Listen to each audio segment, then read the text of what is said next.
brought to you by Silver Pumps. Top quality और consistent performance के लिए सिर्फ सिल्वर पंप्स नाम याद रखना। नमस्कार, मैं गौरव कुमार पांडे हाजिर हूं यूपी तक पर। अखिलेश यादव हर मोर्चे पर आज पीडीए का नारा देते हैं। 2024 के लोकसभा चुनाव से पहले यूपी के पूर्व सीएम और समाजवादी पार्टी के मुखिया अखिलेश यादव ने पीडीए का नारा दिया था, जिसने सपा की सफलता की नई इबारत लिखी। दरअसल अखिलेश यादव के इस पीडीए फॉर्मूले ने सपा को लोकसभा चुनाव में जबरदस्त जीत हासिल कराई।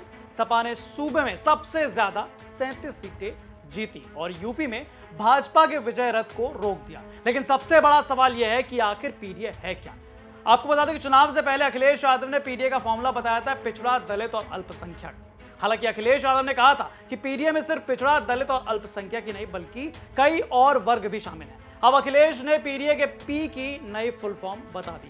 दरअसल लाइव टाइम से बातचीत के दौरान जब अखिलेश से पीडीए फॉर्मूले के बारे में सवाल पूछा गया तो उन्होंने कहा कि ये हमारा फॉर्मूला है, जब चाहें इसमें नई चीजें फिट कर देंगे। हम अपने फॉर्मूले से चल रहे हैं, हम क्यों बताएं कि हमारा फॉर्मूला क्या है। पीडीए फॉर्मूले का विस्तार होता जाएगा। वहीं इस दौरान अखिलेश यादव ने यह भी कहा कि पी में पत्रकार और पंडित जी भी शामिल हैं। आपको बता दें कि यहाँ अखिलेश पंडित जी का जिक्र ब्राह्मण समाज से कर रहे थे। सियासी गलियारों में ऐसी चर्चा है कि 2027 के यूपी विधानसभा चुनाव से पहले अखिलेश यादव का टारगेट है कि वो ब्राह्मण समाज के वोट पर निशाना साध सकें। अभी बीते दिनों अखिलेश ने कुछ लोगों को हाथा नहीं भाता कहकर इस बात की बहस छेड़ दी थी कि यूपी में ब्राह्मण समाज के साथ अन्याय हो रहा है। दरअसल अखिलेश ने ऐसा इसलिए कहा था क्योंकि बीते दिनों पूर्वांचल के बाहुबली ब्राह्मण नेता रहे हरिशंकर तिवारी के बेटे विनय शंकर तिवारी के खिलाफ ईडी ने कार्रवाई की थी। दरअसल हाथा हरिशंकर तिवारी के घर को कहा जाता है।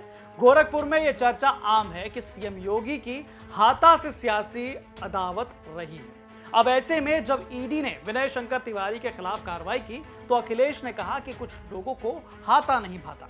सियासी जानकारों ने बताया कि यहां अखिलेश कुछ लोग कहकर सीएम योगी पर तीखा प्रहार कर रहे थे। मालूम हो कि बसपा चीफ मायावती ने पीडीए को स्वार्थी राजनीतिक चाल करार देते हुए दलितों को इसके खिलाफ चेताया था। भाजपा के कई नेताओं ने इसे परिवारवाद, दंगाई, अपराधी गठबंधन करार दिया था।